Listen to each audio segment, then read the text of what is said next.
Question number 9 very easy question कह रहा है balloon which always remains spherical has a variable radius. ठीक है, तो इस बलून की रेडियस वेरिएबल है, मतलब वो चेंज होती जा रही है, आर वेरी कर रहा है उसका रेडियस। ठीक है, ये ऐसे।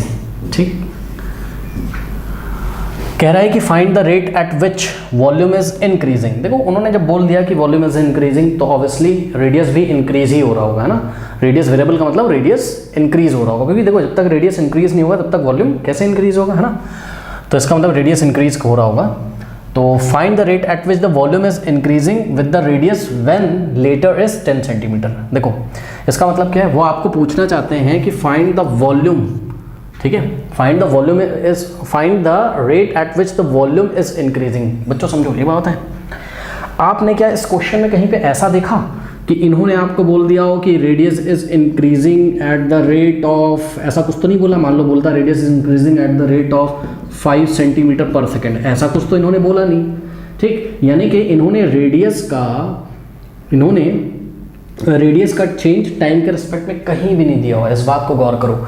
यानी कि जब dr बाई dt इस क्वेश्चन में नहीं दिया हुआ है तो आपको आंसर वॉल्यूम का चेंज टाइम के रिस्पेक्ट में नहीं देना है, मतलब आपको dv बाई dt तो यहाँ नहीं निकालना होगा। मैंने आपको बताया था ना, जिस स्टाइल से क्वेश्चन पूछा जाता है या क्वेश्चन में इन्फॉर्मेशन दी जाती है उसी स्टाइल से आप आंसर देते हो।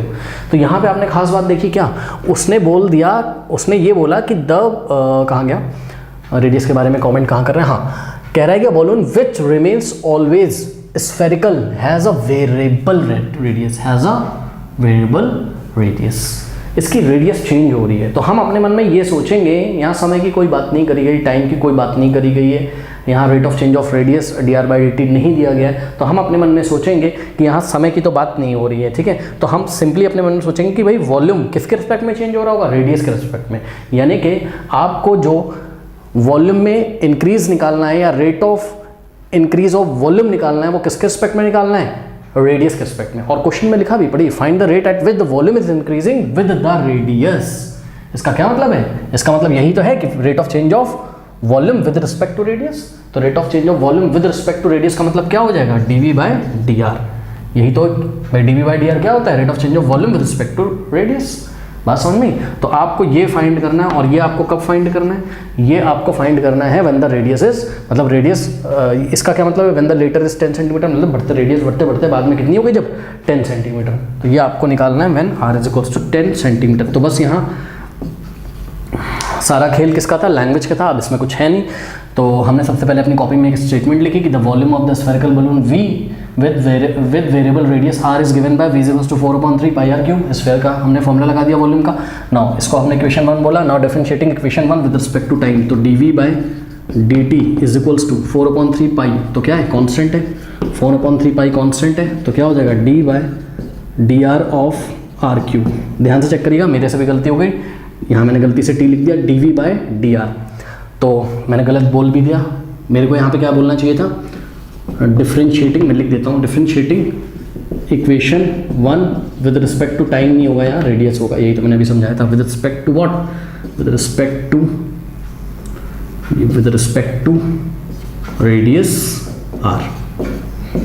r के रिस्पेक्ट में हमने बोथ साइड डिफरेंशिएट किया है, तो ऑपरेटर क्या लगेगा, d बाय dr। तो d by dr of v और 4/3 पाई कॉमन का मतलब क्या आ गया, बाहर आ गया, कांस्टेंट है, तो d by D R of r cube. बस आप सिंपली इसको सॉल्व कर लीजिए। तो dv by D R is equals to 4/3 pi. हाँ भाई, r क्यूब का डिफरेंशिएशन क्या होगा, r के रिस्पेक्ट में ये हो जाएगा 3r² सिंपली। और r का आप करोगे तो dr बाई डी आर आएगा, जो कि 1 हो जाएगा। r का r के रिस्पेक्ट में 1 ही तो होगा यार, पूरे का करोगे 3r², r का r के रिस्पेक्ट में 1, तो उसको लिखने की ज़रूरत नहीं है। अगर यहाँ t के रिस्पेक्ट में कर रहे होते तब हम आगे dr बाई dt लगाते हैं, अभी नहीं लगाएंगे। ठीक, अब ये 3 से 3 देखिए कैंसिल हो गया, और आपके पास आ गया क्या, आपके पास आ गया 4 पाई r²।